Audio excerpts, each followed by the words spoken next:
বিকেলের সূর্যের উষ্ণ আলিঙ্গনে আমি তোমাকে খুঁজেছি প্রতিটি রশ্মিতে, যেখানে স্নিগ্ধ আকাশ সোনালি আভায় মোড়ানো, এবং এই নীরবতার মধ্যে তোমার গল্প মৃদু প্রতিধ্বনিত হয়। বাতাস অদেখা ভূমি থেকে গোপনীয়তা বহন করে, আমার দীর্ঘ নিঃশ্বাসের নরম নিঃশ্বাসের মতো। আর আমি হারিয়ে গেছি, ভাসছি এই পৃথিবীর মাঝে, অজানার তোমার হাসির রহস্যের মাঝে। এখানে দিনের অবতারণার নিস্তব্ধতায় আমি তোমার উপস্থিতির মদ পান করি।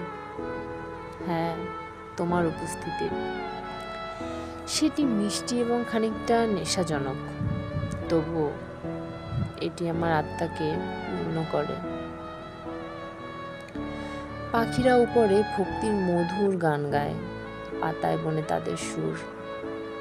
আচ্ছা জানো, প্রতিটি ঘটনায় যেন অস্তিত্বের কাপড়ের একটি সেলাই, যেটি আমাকে তোমার কাছে, এই পৃথিবীর কাছে এবং সবার কাছে আবদ্ধ করে। এই পবিত্র সময়ে, যেখানে দিন মিলিত হয় রাতে, যেখানে শব্দগুলি নিঃশব্দে পড়ে, সেখানে কেবল ভালোবাসা কথা বলে। অবতারণার নিস্তব্ধতায় কেবল ভালোবাসা কথা বলে।